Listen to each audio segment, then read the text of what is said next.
Bonjour les excellents, dans cette vidéo, exercice niveau première en spécialité physique-chimie sur un chapitre de physique, description d'un fluide au repos. Allez, c'est parti.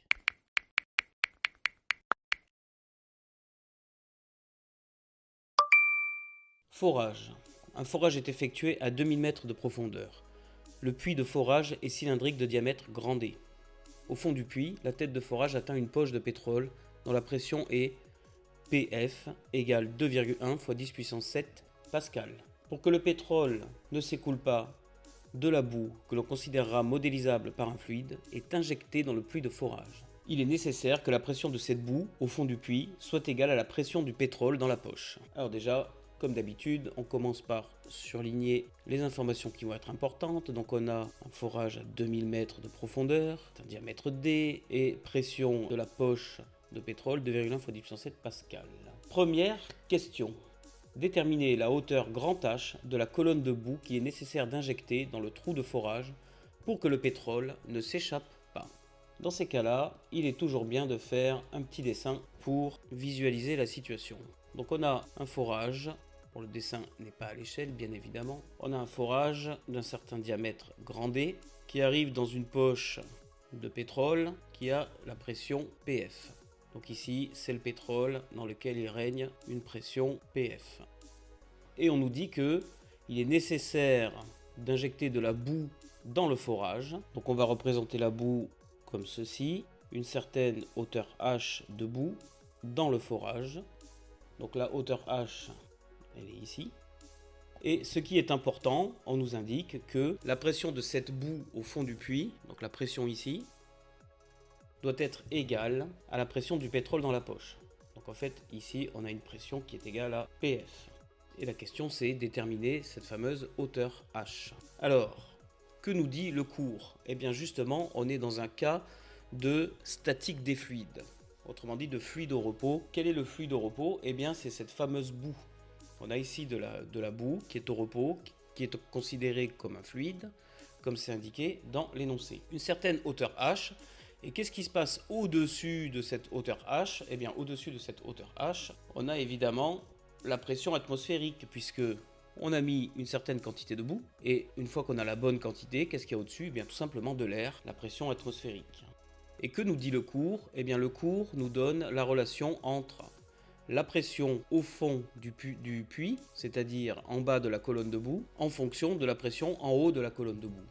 Et d'ailleurs, cette relation que vous avez vue en cours est rappelée ici. La différence de pression entre un point B et un point A, c'est égal à petit r, qui est la masse volumique du fluide, fois G, qui est l'intensité de la pesanteur, fois la différence ZA moins ZB.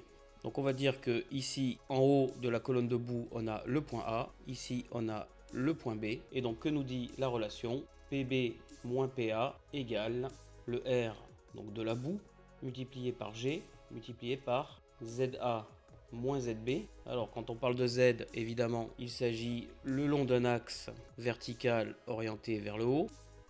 Et donc en fait, ZA moins ZB, c'est la fameuse hauteur H que l'on recherche. Et PB moins PA, donc PB, comme on a indiqué dans le dessin, PB c'est PF, PA c'est P atmosphérique, qui entre parenthèses est également donné ici, égale petit r, boue, fois G fois H. Et R bout, il est également donné ici.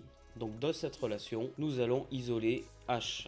Et donc on divise les deux membres par R bout fois RG, et on a donc H égale PF moins P atmosphérique, le tout sur R bout fois G.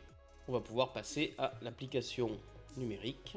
Donc les pressions doivent être indiquées en pascal. Ça tombe bien, on nous a donné PF en pascal, et on nous a donné la pression atmosphérique également en pascal.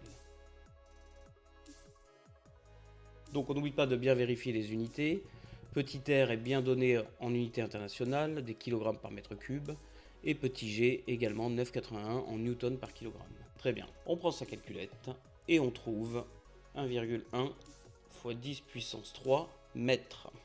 Donc, on fait bien attention, comme d'habitude, aux chiffres significatifs. Ici, on a 4 données, et certaines d'entre elles sont données avec 2 chiffres significatifs. Ici, il y en a 4, ici, il y en a 3.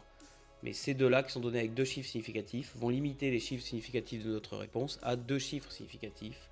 d'où le 1,1 x 10 puissance 3. Alors il faut quand même se rendre compte que 1,1 x 10 puissance 3, ça fait quand même 1,1 km. Donc c'est une sacrée colonne de boue, 1,1 km. Et ce n'est pas étonnant parce que la pression est quand même très forte dans la poche de pétrole.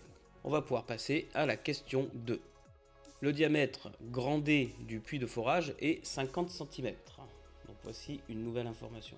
Calculer le volume V de boue dans le puits de forage dans ces conditions. Donc la boue, on vient de calculer que c'était une colonne de hauteur grand H. On nous a indiqué la valeur du diamètre du puits. Conclusion, notre colonne de boue, c'est en fait un cylindre de hauteur H et de diamètre grand D. Et puisqu'on nous demande le volume, dans les données, on nous a également indiqué le volume d'un cylindre. Alors, petite remarque, petit bug dans l'énoncé, ça c'est pas P, mais c'est pi en fait. Donc soit ils ont zappé le petit i, soit il y a eu un problème avec le symbole grec pi. Mais le volume d'un cylindre, c'est pi fois d2 sur 4 fois h. Donc on écrit cette formule et on va faire l'application. Application numérique. Donc on n'oublie pas de laisser le grand H en mètres et on n'oublie pas de convertir le diamètre 50 cm en mètres. 50 cm ça fait 0,5 m. On prend sa calculatrice et on obtient 220 mètres cubes. On peut passer maintenant à la question 3.